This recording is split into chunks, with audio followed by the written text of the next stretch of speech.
হুজুর কুফরির মাধ্যমে আমার বিয়ে আটকানো হয়েছে, এটা কি আদৌ সম্ভব?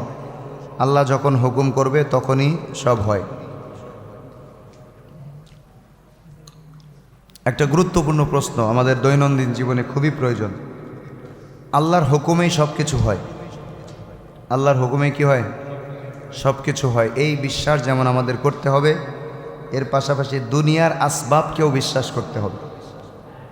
দুনিয়ার আসবাবকেও কি করতে হবে? বিশ্বাস করতে হবে। বেগুন খেলে চুলকানি বাড়ে, এরকম সম্ভাবনা আছে কি না? আছে না?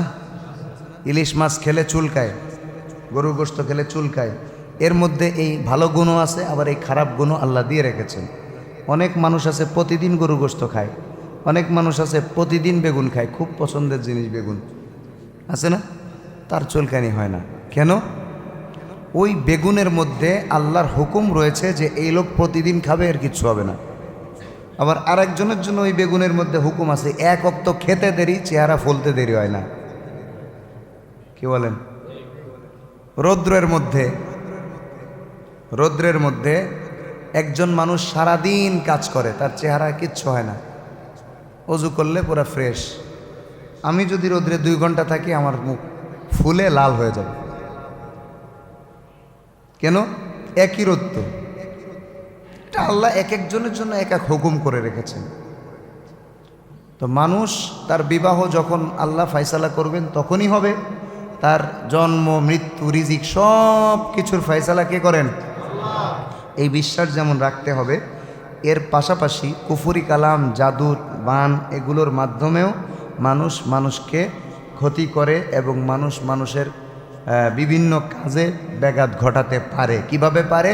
ওটাও আল্লাহর নির্দেশের উপরে সম্পৃক্ত, নির্দেশের সাথে সম্পৃক্ত।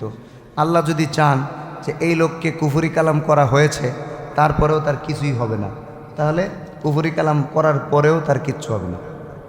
আবার আল্লাহ যদি সুযোগ দেন যে এখানে একটু ঢিল দিলাম, তাহলে কুফরি কালাম করার কারণে ওই লোকের বিভিন্ন ধরনের পেরেশানি হবে। এটা আল্লাহ সুযোগ দিয়েছেন।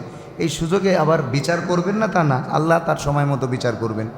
বাকি বিভিন্ন জাদু টোনার মাধ্যমে, জিন্নাতের মাধ্যমে, ব্ল্যাক ম্যাজিকের মাধ্যমে, বানের মাধ্যমে মানুষের ক্ষতি করা হয়, এটাও বাস্তব। এটাও কি বাস্তব? হাদিসে আছে না, রাসূলুল্লাহ সাল্লাল্লাহু আলাইহি ওয়াসাল্লামকে 11টা গিরা মেরে জাদু করা হয়েছিল, বান মারা হয়েছিল।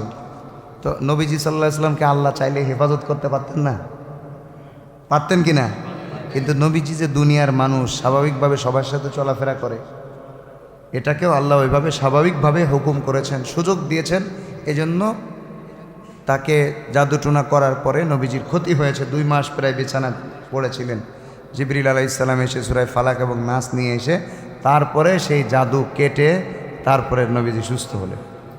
এটা বাস্তবতা। এটা কি বাস্তবতা? আল্লাহ সব কিছু করেন, এটাও ঠিক। আবার আল্লাহ তাআলা কোনো কোনো জিনিসের সাথে কোনো বিষয়কে সম্পৃক্ত করে দেন, ওটাও ঠিক। বুঝতে পেরেছেন?